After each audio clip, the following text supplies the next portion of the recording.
Hello all. Today we'll be starting Indian Forest Act 1927. Now, this act is very important for your prelims and mains in your Himachal Pradesh Judicial Services examination. And if I talk about what percentage it would be cover in your prelims and mains, then in your prelims there will be ranging about 7 to 10 questions, and in your mains there will be around 3 to 4 questions having 5 marks each. तो आपको उस हिसाब से act पढ़ना है कि इसका weightage है ज़्यादा. जैसे कि अर्लियर हमने माइनर लॉस पढ़े, उसमें भी वेटेज काफ़ी था. सिमिलरली इस एक्ट का भी काफ़ी वेटेज है. Under this act, we'll be dealing with few things. That is what is reserved forest, what is village forest, what is protected forest, how these all kinds of forests being protected, what all penalties will be imposed in case there is any violation of any law. So there are different rules. What are the authorities dealing with these protection of forest? We'll be dealing with those many points. There are approximately 13 chapters having 85 sections in it. So all the provisions are not important. We'll be dealing with the major provisions and thereby completing this act. Let us start with the act itself. Make sure you make pointers for the same, as it will be helpful for you to remember those. ठीक है? Fine. So this is 1927 का act.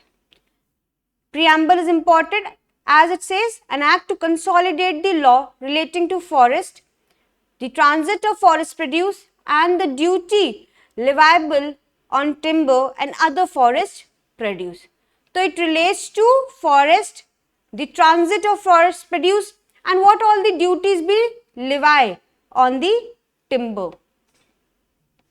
Whereas it is expedient to consolidate the law relating to forest transit and duty leviable on timber and other produce.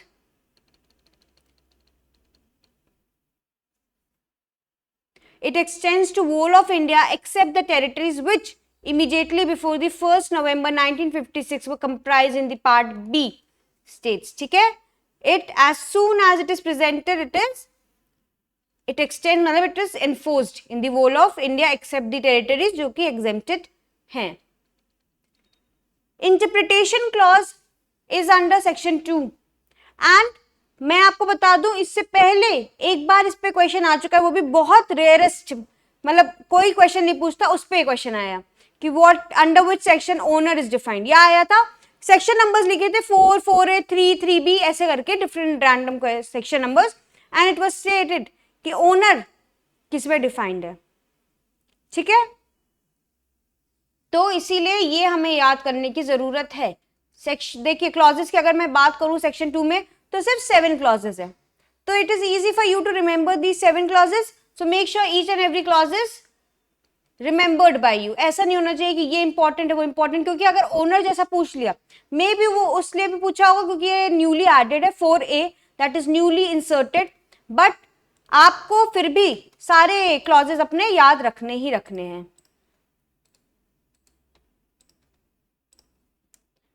Now moving ahead with the first clause, cattle. It includes elephants, camels, buffaloes, horses. क्या क्या include कर रहा है ये important नहीं है, हमें बस इतना याद करना है कि 2 clause 1 talks about cattle. 2 clause 2, forest officer, means any person whom the state government or any officer empowered by state government in this behalf may appoint to carry out all or any of the purposes of this act, or to do anything required by this act or any rule made thereunder to be done by a forest officer. तो forest officer कौन appoint करता है? State government, या जिसको state government ने empower किया, ठीक है, to carry out the functions of this act. तो 2 clause 2 deals with forest officer. Moving ahead, अब क्योंकि कैटल पता चल गया, फॉरेस्ट ऑफिसर पता चल गया, तो फॉरेस्ट ऑफेंसेस क्या होते हैं? 2 clause 3 में forest offences means an offense punishable under this act or any other rule made thereunder. 2 clause 4, forest produce, means the following whether found in or brought from a forest or not, that is to say timber, charcoal, कॉचो, थोड़ा सा इसका pronunciation अलग है, ये पूछी जाएंगी चीजें नहीं, बट एक बार अगर हम देख लेंगे, सिर्फ एक बार रीड आउट कर लो सो दैट कल अगर पूछा जाए तो मैं मार्क कर पाऊं, है ना। कभी कभी हो सकता है ट्रिकी क्वेश्चंस दे देते हैं कि बिल्कुल इन डेप्थ दे दिया है, जिसका कोई यूज नहीं है ना, पर्पस है ऐसे क्वेश्चंस का, बट क्यों दिया है, जस्ट टू चेक की डिफिकल्टी लेवल को थोड़ा हमने हाई कर दिया, ठीक है। केचू, wood oil, resin, natural varnish, bark, lac, mahua, flowers, mahua seeds, kuth and myrobalans, ठीक है। जस्ट रीड देम आउट, एक बार रीड कर लोगे ना, इतने अजीब गरीब नेम्स है खुद ही याद रह जाएंगे, याद करने की जरूरत पड़ेगी नहीं। And the following when found in or brought from a forest, that is to say trees and leaves, flowers and fruits and all other parts are produced not herein before mentioned of tree, plants not being trees and all parts or produce of such plants, wild animals,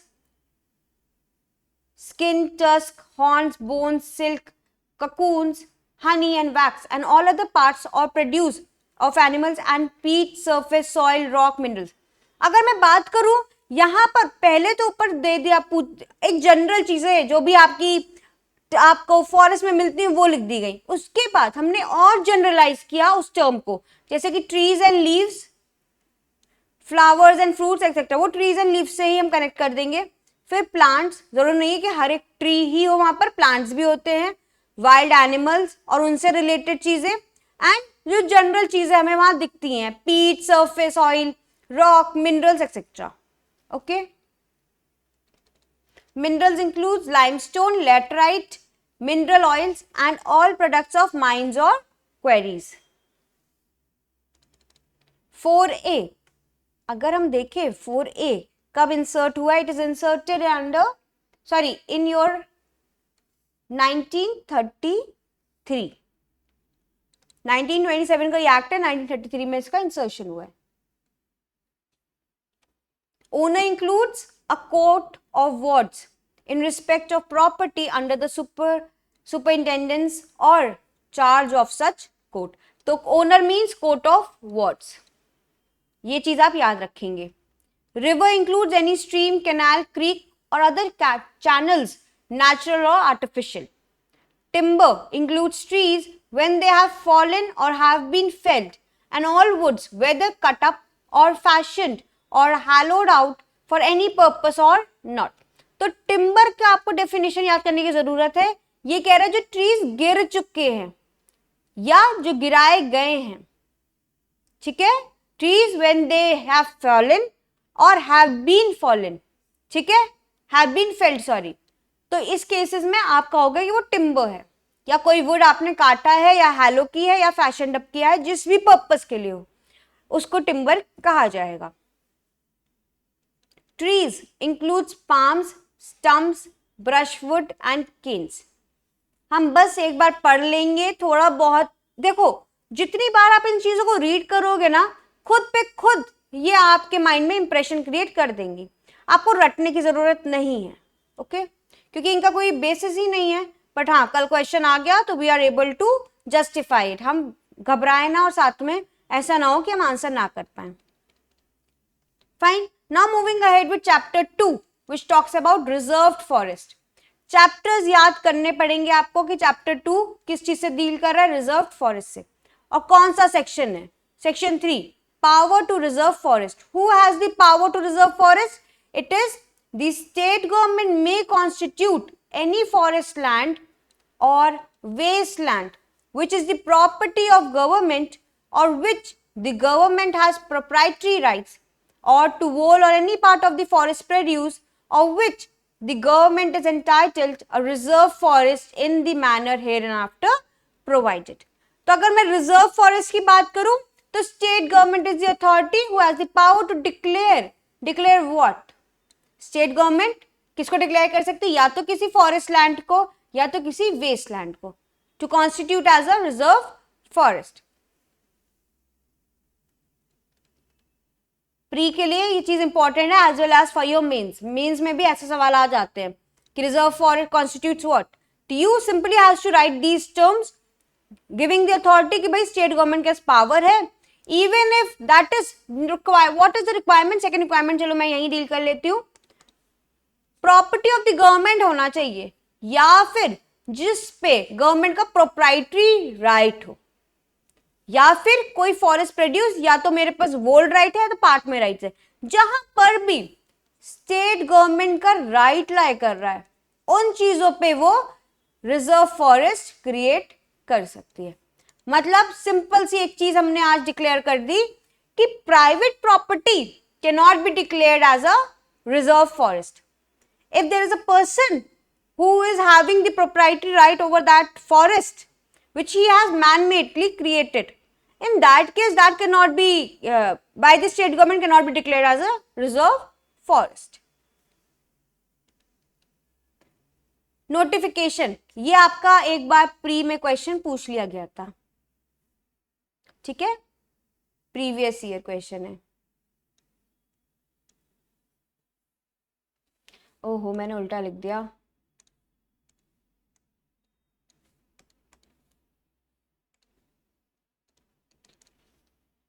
Notification by state government. Whenever it has been decided to constitute any land a reserve forest, the state government shall issue notification in the official gazette as to what? Declaring that it has been decided to constitute such land as a reserve forest, first thing. Secondly, specifying as nearly as possible the situation and limits of such land. एक बहुत बड़ा सा land है तो कहां तक का land, from which place to which place it is declared as a reserve forest, वो उनको बताना है। यही क्वेश्चन था। प्री में 4 ऑप्शन दिए थे और उनमें से ये एक ऑप्शन करेक्ट ऑप्शन था। Third, appointing an officer hereinafter forest settlement officer to inquire into and determine the existence, nature and extent of any right alleged to exist in favor of any person or in over any land comprised within such limit or in over any forest produce and to deal with same as provided in this chapter. तो यहां पर 3 चीजों की बात की गई notification में होगा। एक, डिक्लेयर करना, सेकेंडली स्पेसिफाई करना कि एरिया कौन सी होगी, and thirdly appointment of the forest settlement officer, important for you. और वो क्या इंक्वायर करेगा? वो इंक्वायर करेगा existence, nature and extent of right alleged to exist in favor of that reserved forest. कोई और पर्सन है जो कि कह रहा है कि नहीं ये गवर्नमेंट की प्रॉपर्टी नहीं, I have the right over it. मान लेते हैं लीज दी हुई थी और अभी भी लीज ऑनगोइंग है, लीज एंड नहीं हुई, डिटरमाइन नहीं हुई है। In that case that person, that is forest settlement officer, has to inquire it and see whether that person's right is wrong, मतलब the rights claimed by them is a right claim or a wrong claim, वो उनको determine करना है। For the purpose of clause B, it shall be sufficient to describe the limits of the forest by roads, rivers, ridges or other known or readily intelligible boundaries. Common सी चीज है, फिर भी हम एक बार पढ़ लेते हैं। Clause 2. The officer appointed shall ordinarily be not holding any forest office except that of forest settlement officer.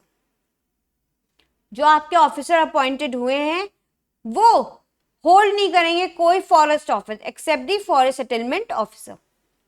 Nothing in this section shall prevent state government from appointing any number of officers not exceeding 3. Not more than 1 of whole shall be person holding any office, forest office except as aforesaid to perform the duties of a forest settlement officer under this act. तो forest settlement officer जो आपके appoint होंगे उसमें state government को सिर्फ not more than 3 appoint वो कर सकती है। फाइन, तो ये एक इंपॉर्टेंट पॉइंट है जो कि आपको याद रखना है। Now going ahead with section 5, bar of accrual of forest rights. ये प्रोसीजर एक है जो फॉलो कर रहे हैं कि भाई state government has the authority to declare land as a reserve land. जब डिक्लेयर कर दिया तो नोटिफिकेशन में आपको 3 चीजें बतानी है। सेटलमेंट ऑफिसर्स आप अपॉइंट कर सकते हैं। सेटलमेंट ऑफिसर्स यहाँ पर नॉट मोर देन 3 होने चाहिए। उनकी रिस्पॉन्सिबिलिटी है कि इंक्वायर करें। अब उसके बाद हम कह रहे हैं bar of accrual of forest rights. यहां पर after the issue of notification under section 4, no right shall be acquired in और over the land comprised in such notification except by succession or under a grant or a contract in writing made or entered into by or on behalf of the government or some person in whom such right was vested when notification was issued. अब यहां पर जो forest settlement officer वो inquiry कर रहे हैं as to right, तो मैंने आपको पहले ही बोल दिया कोई लीज थी पहले और अभी भी वो ऑनगोइंग है, वो एक्सटिंग्विश नहीं हुई थी और तब आप रिजर्व फॉरेस्ट डिक्लेयर कर रहे हैं। इस केस में यहां पर क्या है, bar of accrual of forest right. जब एक बार नोटिफिकेशन हो गई तो no right shall be acquired, अब कोई राइट एक्वायर नहीं हो सकता ओवर द लैंड, ठीक है, इन और over the land comprising in such notification except, कोई न्यू राइट एक्वायर नहीं हो सकता है, no new right can be acquired, but जो पहले चलते हुए राइट्स है वो हमेशा अभी भी एग्जिस्ट करेंगे, एक्सेप्ट बाय सक्सेशन और अंडर अ ग्रांट और कॉन्ट्रैक्ट इन राइटिंग। तीन तरह से आपके पास राइट आ रहा है, एक या तो सक्सीड हुआ है राइट, एयर थे आप किसी एक्स पर्सन के, उनकी एक्सपायरी हुई तो आपके पास वो राइट आया, या किसी ने आपको ग्रांट किया है वो राइट, या thirdly through a contract in writing. यहां पर ये चीज इंपॉर्टेंट है, कॉन्ट्रैक्ट इन राइटिंग होना चाहिए, हम यहां ओरल कॉन्ट्रैक्ट्स की वैलिडिटी को नहीं रखेंगे। मेड और enter into by on behalf of the government और some person to whom in whom such right was vested when the notification was issued, and no fresh clearing for cultivation or for any other purpose shall be made in such land except in accordance with such rules as may be made by the state government in that behalf। आप कोई cultivation भी नहीं कर सकते अब जब तक state government उस चीज के रूल्स बना के खुद कह रही हो, ठीक है। तो दो चीजें, no right and no cultivation, ठीक है। क्या आपको चीजें याद रखनी, accrual of, bar of accrual, bar of accrual मतलब अक्रूइंग द राइट, यहां पर आप एक्वायर नहीं कर सकते कोई भी फॉरेस्ट राइट्स को। तो दो टाइप्स ऑफ राइट्स हैं, एक तो कोई normal right acquire no new right plus no cultivation, ठीक है, except if granted, contracted or succeeded। इन तीन केसेस में आप कर सकते हैं, अदरवाइज ऐसा कुछ चीजें आप नहीं करेंगे। फाइन।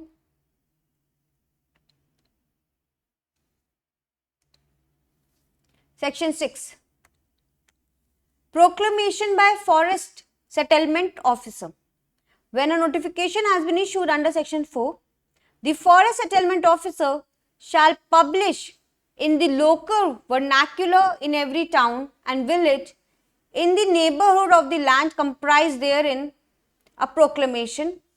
क्या चीजें proclamation में होंगी, specifying as nearly as possible the situation and limits of the proposed forest, explaining the consequences which, as hereinafter provided, will ensue on the reservation of such forest, and fixing a period of not less than 3 months from the date of such proclamation, and requiring every person claiming any right mentioned under 4 or 5 within such period either to present to the forest settlement officer a written notice specifying, or to appear before him and state the nature of such right and the amount and particulars of the compensation claimed in respect thereof।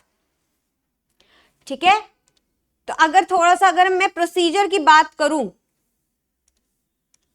अगर हम procedure की बात करते हैं तो ये थोड़ा सा लिख ले रहे हैं।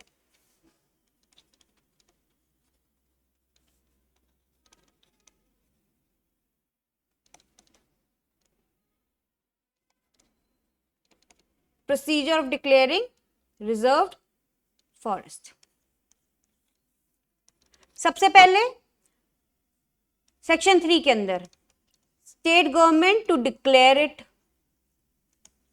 है ना, वही नोटिफाई करेगा। कौन कौन से होंगे,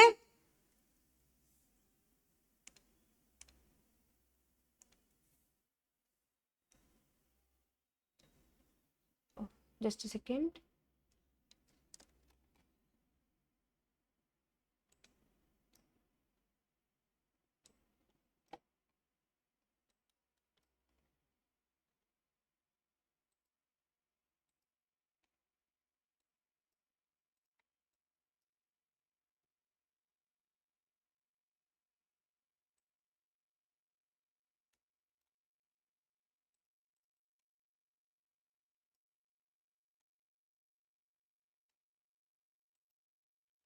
हाँ, कौन कौन सी चीज होंगी आपकी?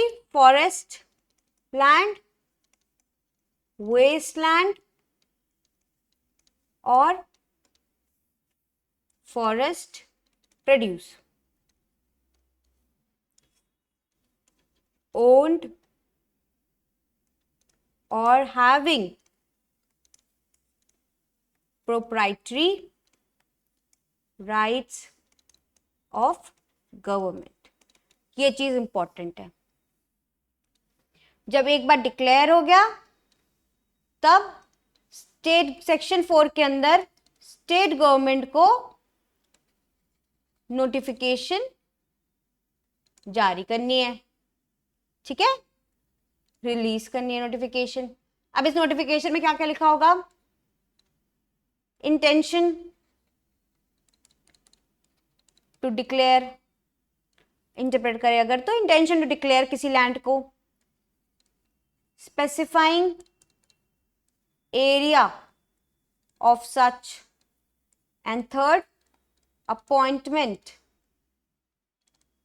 Of forest settlement officer, FSO, forest settlement officer, not more than 3। इस फॉरेस्ट सेटलमेंट ऑफिसर का क्या रिस्पॉन्सिबिलिटी है? To inquire about any rights upon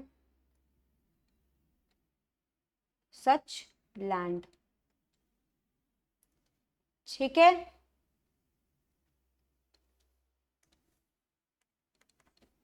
section 5 में क्या हो रही है?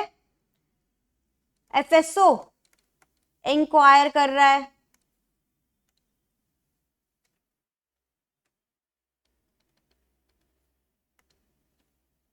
Plus bar on new rights plus cultivation,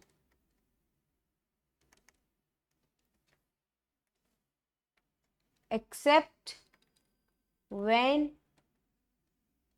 succeeded grant, under a grant or under contract।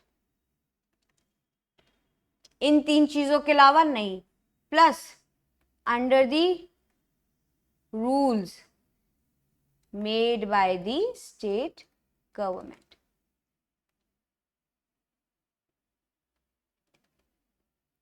Fine, ये चीजें क्लियर हैं। अब सेक्शन 6 में क्या हो रहा है?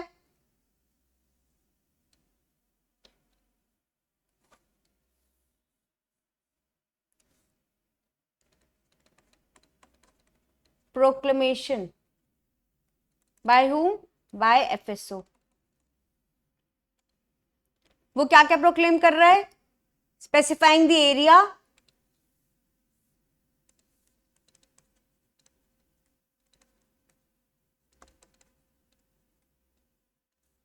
Second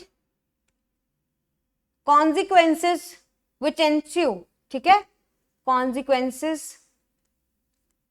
of such reserve forest,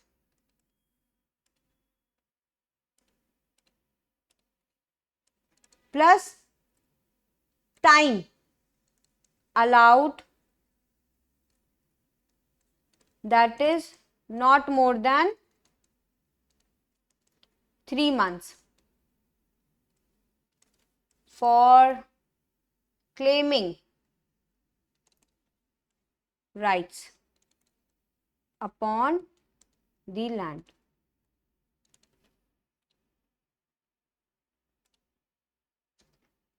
यहां पर जब वो क्लेम कर रहे हैं तो कैसे कर सकते हैं? In written plus claiming the compensation.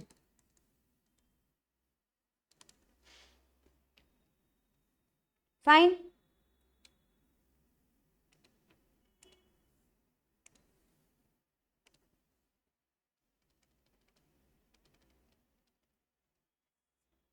ये सब समझ में आ गया। अब आगे बढ़ते हैं, आगे क्या हो रहा है?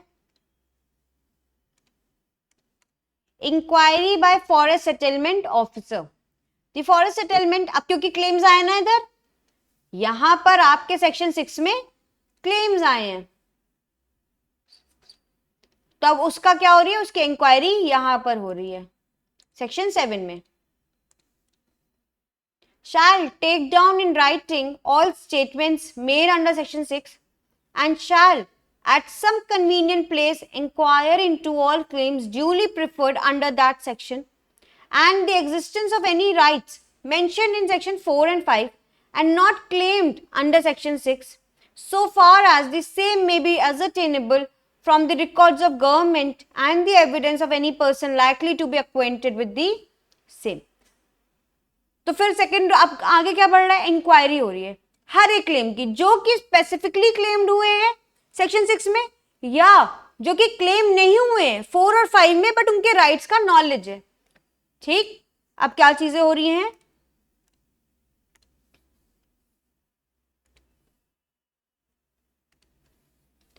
सिक्स की अगर हम बात करें, inquiry made in claims or rights under section 4 and 5.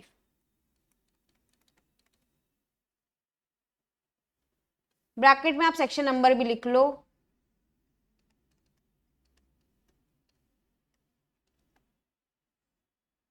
ये तो इधर तो लिखा है,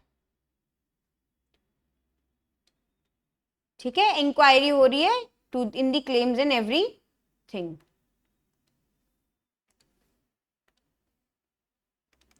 Now, what are the powers of settlement officer once the inquiry been made?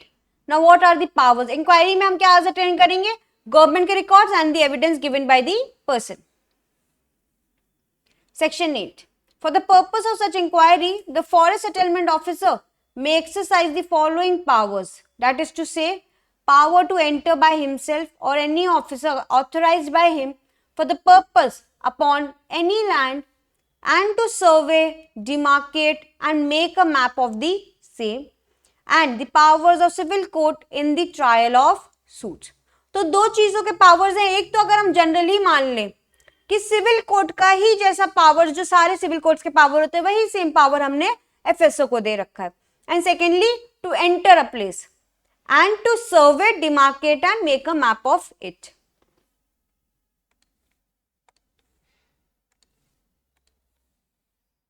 एक यहां पर चीज लिख लेते हैं, इंक्वायरी करते वक्त क्या क्या चीजें हम लेंगे? Records of the government and your evidences produced by the parties.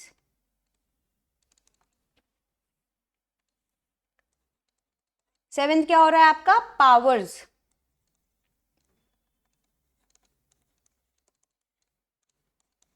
Section 8 के अंदर क्या पावर्स हैं आपकी? Act as a civil court plus to enter and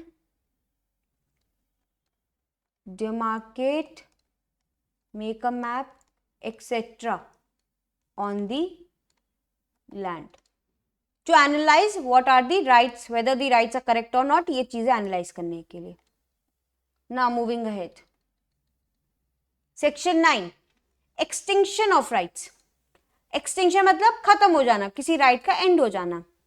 The rights in respect of which no claim has been preferred under section 6 and of the existence of such of which no knowledge has been acquired by inquiry under section 7 shall be extinguished unless before the notification under section 20 is published.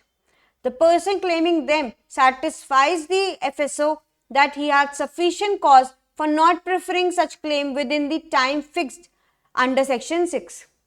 ठीक है, तो extinguishment of right हो जाएगा if no claim has been made under section 6 within 3 months, और जितना भी time दिया less than 3 months का. And secondly no knowledge has been claimed, जब हमने इंक्वायरी की सेक्शन 7 में, तो हमें कोई भी knowledge as to any right नहीं हुई. इन दोनों केसेस में एक्सटिंग्विश हो जाएगा अगर नोटिफिकेशन पब्लिश हो गई हो अंडर सेक्शन 20 में. But after that also if FSO is satisfied कि there were sufficient reason because of which the person was unable to claim his rights, then he can allow it. Okay.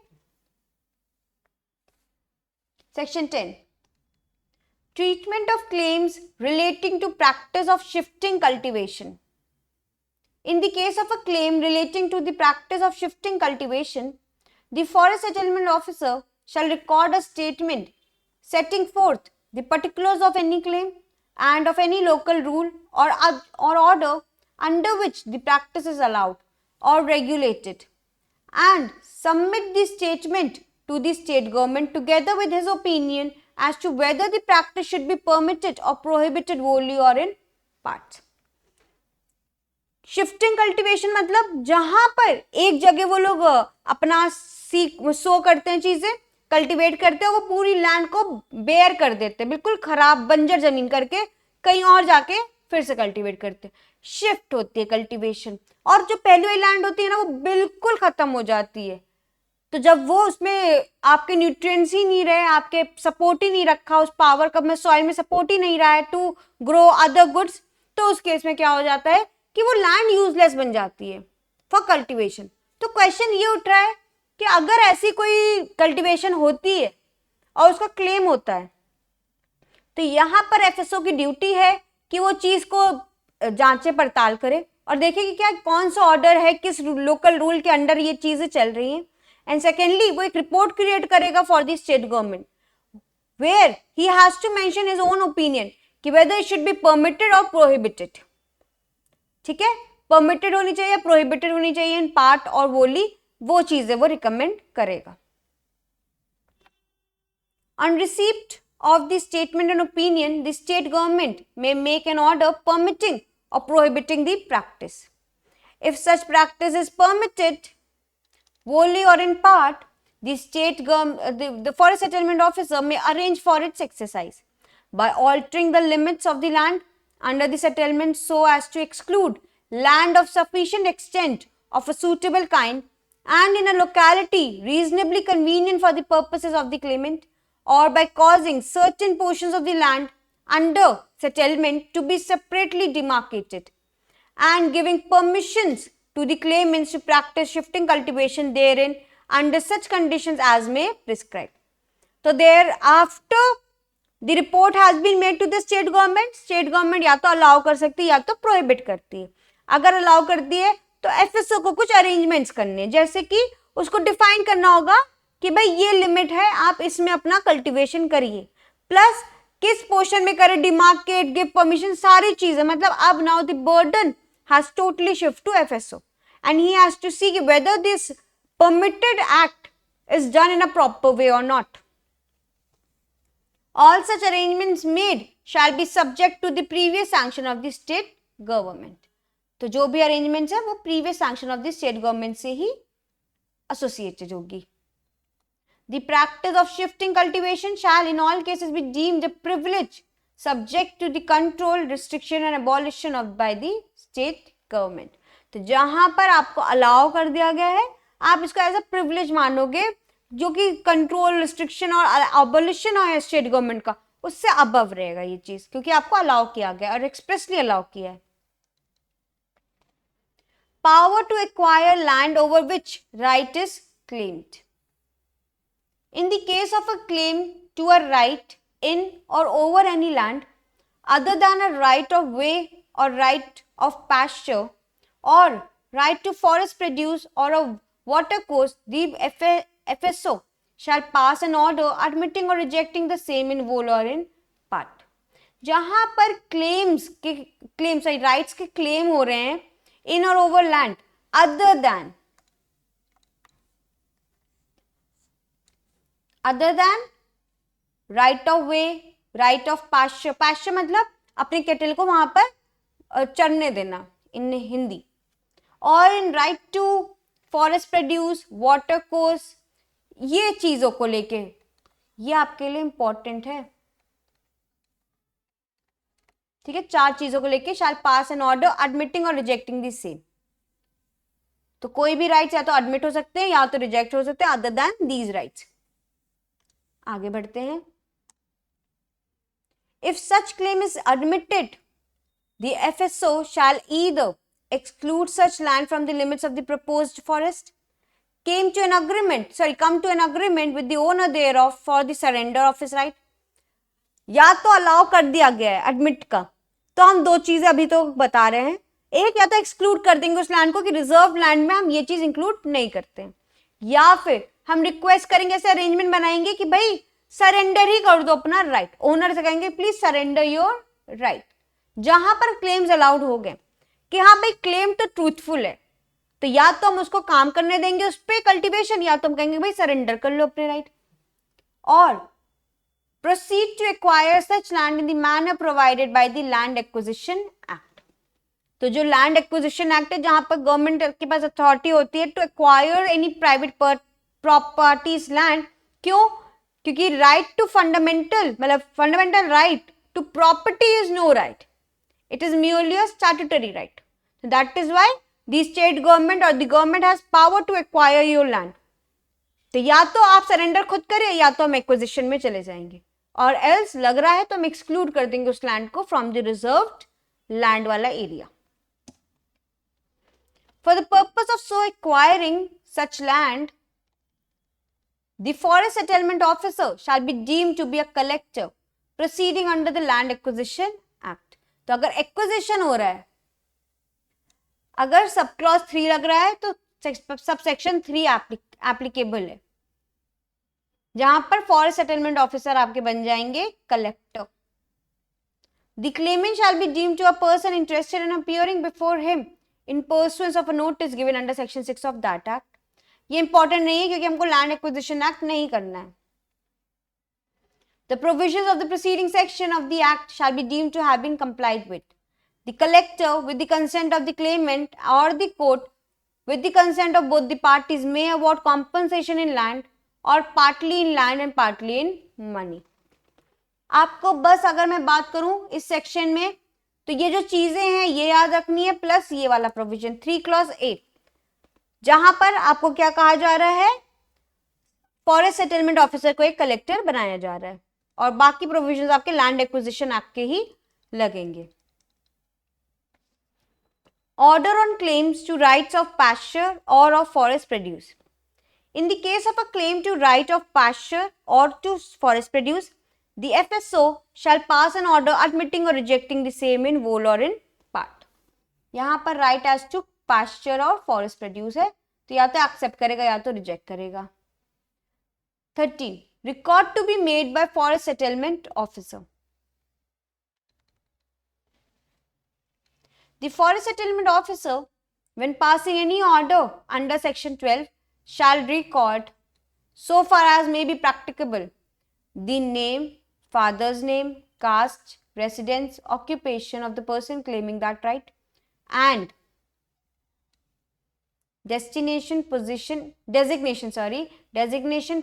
and area of all fields or groups of fields, and the designation and position of all buildings in respect of which the exercise of such right is claimed। तो report एक create होगी, उसमें हर एक चीज regarding the person and regarding the area which is claimed should be mentioned।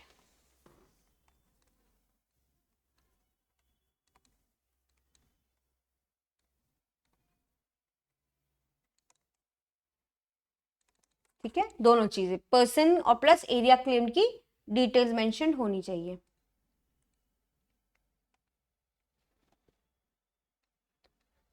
Section 14 क्या बात कर रहा है, record where he admits claim.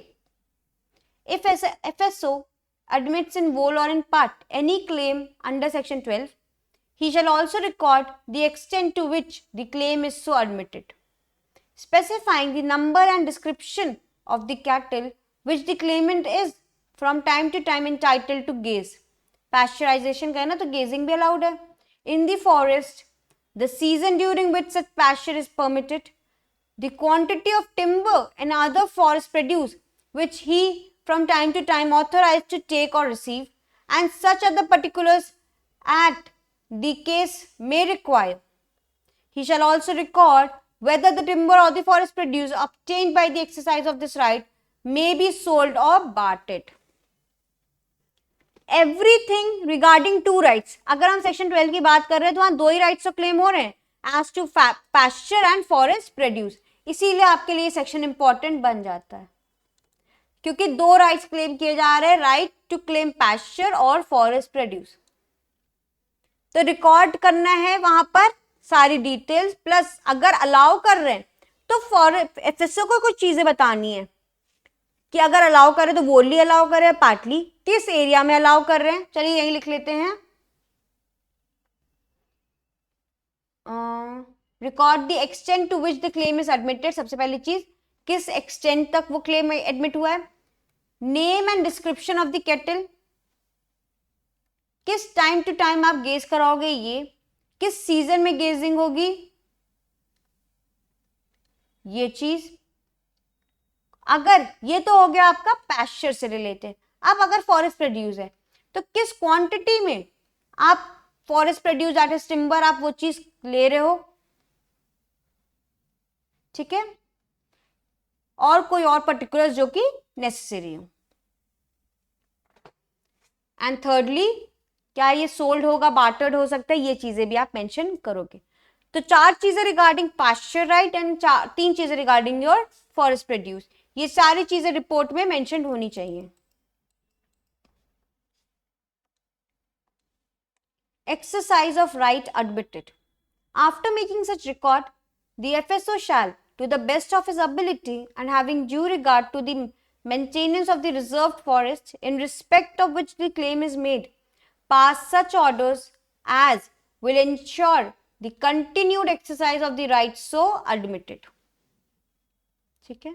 For this purpose, the FSO may set out some other forest tract of sufficient extent and in a locality reasonably convenient for the purposes of such claimant, and record an order conferring upon such right of pasture or forest produce to the extent so admitted. तो अगर आप reserve forest के area को disturb नहीं करना चाह रहे तो कहीं और जो कन्वीनियंट प्लेस हो for the owner, for the Clement, वो आप अलॉट कर सकते हैं. और so alter the limits of the proposed forest as to exclude forest land of sufficient extent and in a locality reasonably convenient for the purpose of the claimant. या तो आप क्या करोगे, convenient other place to be allotted, या फिर आप क्या करेंगे, exclude the area from proposed land. या तो कोई ऑल्टरनेटिव एरिया दो, या तो अपने ही जो प्रपोज लैंड है उससे इसको एक्सक्लूड कर दो, अगर आप अलाउ कर रहे हैं क्लेम्स का, मतलब क्लेमेंट के rights. Record an order continuing to such claimant a right of pasture or forest produce as the case may be, to the extent so admitted at such season within such portions of the produced forest and under such rules as may be made in this behalf by the state government. तो आपको record करनी है कुछ चीजें भी, किस season, कब तक, क्या चीजें आप क्या अलाउ कर रहे हैं. Now section 16, commutation of rights. In case the FSO finds it impossible, having regard to the maintenance of the reserved forest, to make such settlement under section 15 as shall ensure the continued exercise of the said right to the extent so admitted, he shall, subject to such rules as the state government may make in this behalf, commute such rights by the payment of such persons of a sum of money in lieu thereof, or by the grant of land, or in such other manner as he thinks fit. Commutation मतलब other than what is being promised, उसके अलावा कुछ करना. तो आप जो right तो बहुत बड़ा है, राइट की जगह हम कुछ एक्स्ट्रा चीजें करेंगे. तो कम्यूटेशन में आप 3 चीजें कर सकते हैं. सबसे पहला क्या है? Grant of sum of money, पैसे पकड़ा दिए इन ल्यू ऑफ अमाउंट, या by grant of land, grant of land कर दिया, कोई और लैंड मैंने ग्रांट कर दिया, और in such other manner as he thinks fit, या कोई अदर मैनर में. अगर क्या हो रहा हो, it is impossible thereby to go ahead and allow the claim. Claim है सही, उसको अलाउ भी करना है, बट अलाउ नहीं कर पा रहे because it is becoming impossible कि रिजर्व्ड एरिया जो प्रपोज्ड एरिया है उसमें वो वर्क कर पाए. तो इसीलिए यहां पर आप 3 चीजों से अपना जो राइट है उसको कम्यूट कर सकते हैं. 17. Appeals from order passed under section 11, 12, 15 or 16. Any person who has made a claim under this act, or any forest officer or any other person generally or specially empowered by state government in this behalf, may, within 3 months from the date of the order passed on such claim by the forest state settlement officer under these sections, present an appeal from such order to such officer of the revenue department. Appeal to be made to the revenue department of rank not lower than that of the collector. As the state government may, by notification in the official gazette, appoint to hear appeals from such order.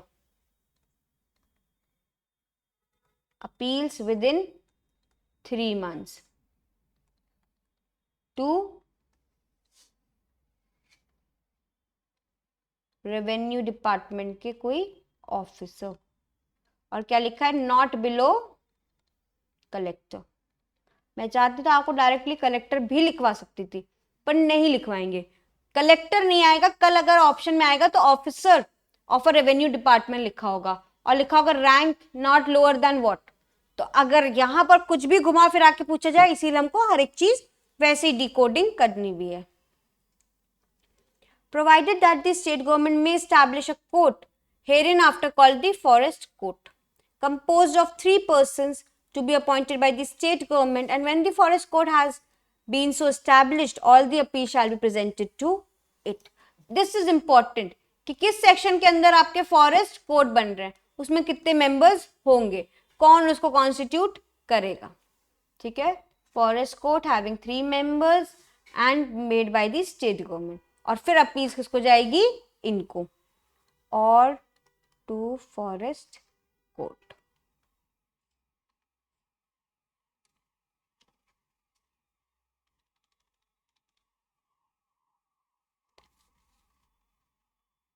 Now going ahead with section 18. Appeals under section 17. Every appeal under section 17 shall be made by petition in writing and may be delivered to the forest settlement officer, who shall forward it without delay to the authority competent to hear the same. If the appeal be to an officer appointed under section 17, it shall be heard in the manner prescribed for the time being for the hearing of the appeals in the matter relating to land revenue. किस तरीके से hearing हुई? जैसे कि matters related to land revenue में होती है.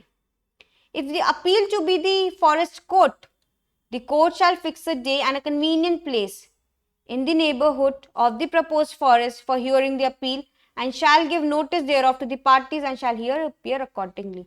Officer को appeal और court को. The order passed on an appeal by such officer court or by the majority of the members of such court, as the case may be, shall subject only to the revision of the state government be final. तो finality कब होगी उन orders की? जब वो revision होगा, state government अगर revise करेगी तभी फाइनल माना जाएगा, एंड नॉट अदरवाइज.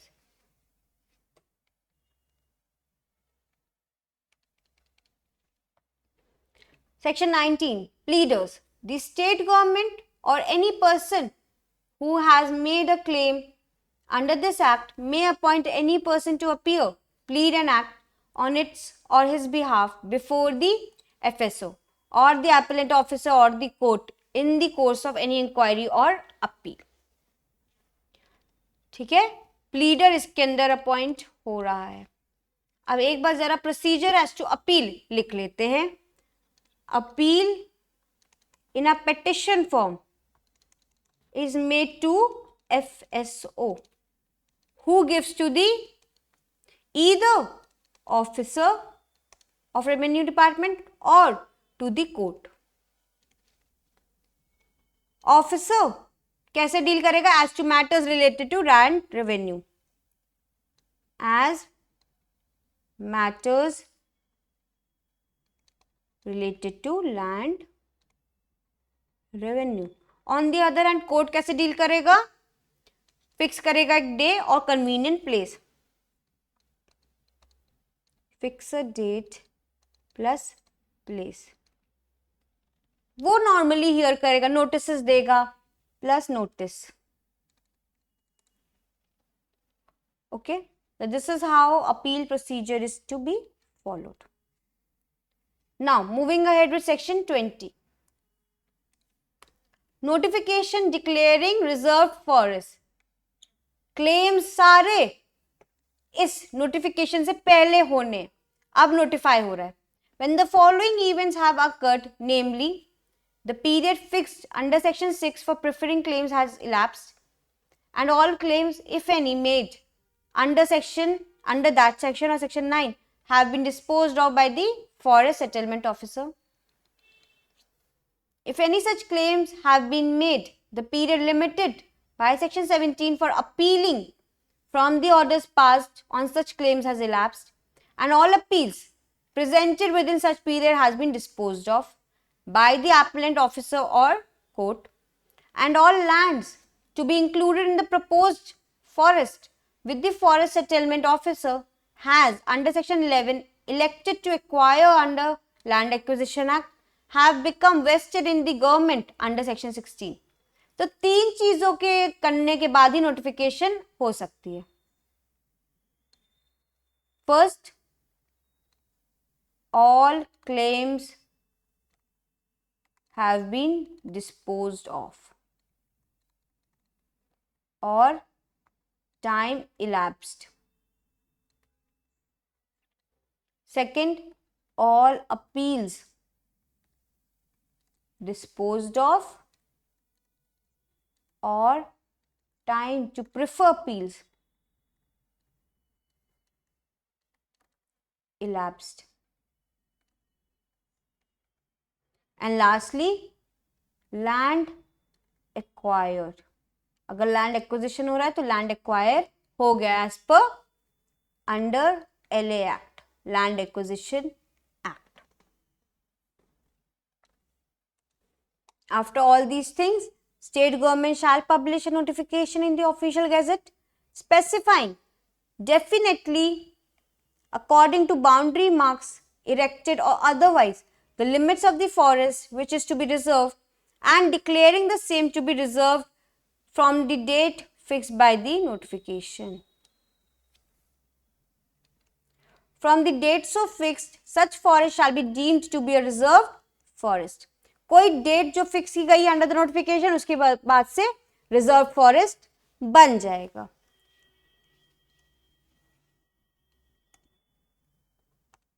ठीक है, तो this is how the things will go on with the case of reserve forest.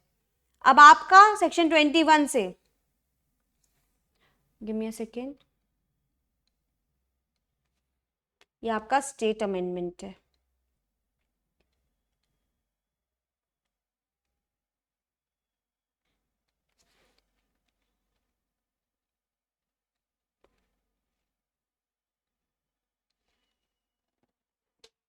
Twenty one से हम लोग नेक्स्ट अपने सेशन में कंप्लीट करेंगे. Thank you so much. I will and the session for now.